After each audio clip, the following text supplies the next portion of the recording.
All right, guys, fire away. Patrick, when it comes down to it, you had so much success in those one-score games last year, and this one is just for execution. Or what do you attribute it to with the one-score games that you guys just haven't been as good as you were last season? Yeah, I mean, you said it. Pretty much execution, just little things here and there. We're just not making winning football plays in certain moments, and if it goes out to the interception in the red zone that I throw, I mean that's a 14-point swing, and so I feel like we've played better these last few weeks. But in this league, it's going to come down to one-score games. That's what Coach Reed preaches right when we start off training camp every single year, and it's about who executes at a higher level. And we haven't done that as a team throughout these first 5-6 weeks. How do you reconcile being able to put 500 yards of offense up, but then there are some of the mistakes that are costing you in big spots? Yeah, I mean, obviously there's positives on how we've progressed as an offense, but like I said, I think more than anything, it's about making winning plays. And so, in years past, we might not have had so much success offensively, but we've made those winning plays whenever it's counted. And so, I think that we have to get back to doing that. I mean, obviously, we want the offense to continue to progress, but when we get in these high leverage, high intense moments, we gotta execute at a higher level, and that starts with me, and it kind of feeds throughout the rest of the team. Patrick, you're pretty honest in saying that it's too many losses already for you guys. Just how do you view this game before line? Yeah, it's extremely important. I mean, there's no way around it. This is a really good football team that we're going to play. They play extremely hard, and they have a mentality. They're going to come in and win a football game, and so we have to match that intensity. We have to match that mentality, and then knowing that it's going to take our best football, everybody, offense, defense, and special teams, and we got to go out there and prove it on Sunday. And so we got to start off with a great week of practice, and then come in with the mentality, and we're going to find a way, no matter how it looks, that we're going to find a way to get a win.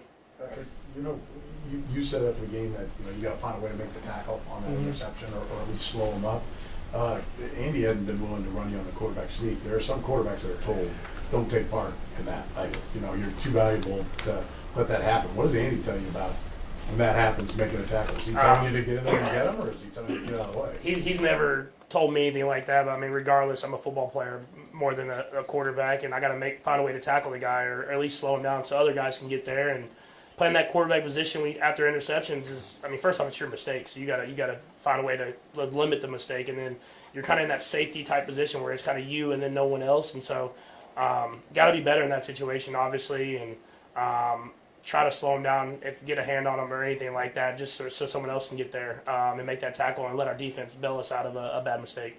Patrick, we didn't ask you after the game about the zero play to Taekwon in the first quarter there. What did you see on that play? Yeah, we knew they had some kind of different fronts there on that third and medium type range, and we had a good plan for it. They actually gave us an unscouted look in that situation as well. That's why they kind of got through there. But we knew when they did that, they leveled and flat-footed, kind of thinking the balls would come out fast. And I've always been with the mindset if they're going to blitz, we got to be aggressive and throw the ball down the field. It's like your best opportunity to do that. And so give a guy a chance on the field. And I didn't get far enough, but Taekwon did a great job coming back and adjusting to the ball and making a play. I know it's only a month into the season, but are you still seeing unscouted looks pretty regularly? You feel like you don't see on tape from other teams? I mean, everybody always adjusts their stuff here and there. But I thought they did a good job. They gave a couple. I mean, really, I think it was about those two unscouted looks that they had situationally, and that's what defenses are going to do. It's about you being able to adjust on the fly and be able to make the right protection calls and stuff like that. And so that happens every game. I think that it was just big moments where there was a big play, one our way and one their way with the unscouted looks. Patrick, on that throw, were you able to see it land, or were you on your back by then? Because it sure looked like you were almost over by the time you let it go. I didn't see it necessarily land, but I could see he came up with the. I don't know how to even explain it. I kind of could see through people's feet and stuff like that he caught the ball. So just giving guys chances down the field. We had talked about it all week. I told the guys, like, if they bring the pressure in this situation, I'm gonna throw the ball down the field and let y'all make a play. And he accepted that challenge and went up there and made a play. Is it a weird sensation though to be like essentially on your back as the play is happening? I think you kind of get used to it at quarterbacks. And a lot of times you're throwing the ball, you're getting hit, you're trying to hang into the last possible second. And so I've never even thought of it, honestly. So it usually is where I am at whenever a big play happens. Patrick, what impresses you about Kelvin Shepard's defense that he's running, and a guy that's been a part of the school is back? Yeah, no, I think he does a great job of the game planning, kind of like we were talking about the unscouted looks, doing stuff that's specific to each and every team. He puts his guys in positions so they can play fast and play hard, and you can tell they respect him by how hard they do play. And so I don't know if that's being a former player or whatever it is, but he gets the best out of his guys, and so it'll be a great challenge for us. We got to match the intensity. We got to match. Match the intensity of going up against a Detroit Lions football team and a Detroit Lions defense, and so it'll be a great challenge for us. Just talk about the intensity and everything. And earlier, the first game, there's talk about like, hey, you didn't have, the emotion and everything that you wanted.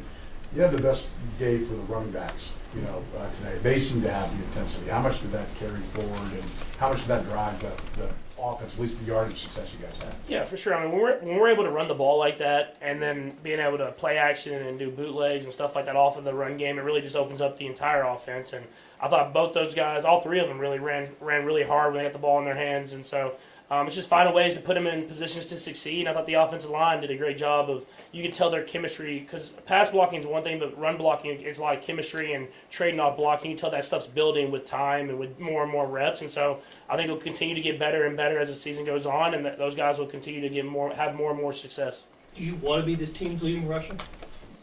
However we win football games, I don't care how that looks, but it doesn't look like that's helping us right now. So if we can, if the other guys get running and we start winning football games, I'll take that. Patrick, just outside the record, how do you feel about the offense and the trajectory right now? We're getting better. I mean, that's all you can do. Is we're getting better and better, and obviously we got one more week that we'll continue to add Rasheed. So just getting him into the offense as well. But at the end of the day, it's all about winning, and so I think if we can start making those winning plays, that's the last step that we need in order to take our offense to the next step. Todd?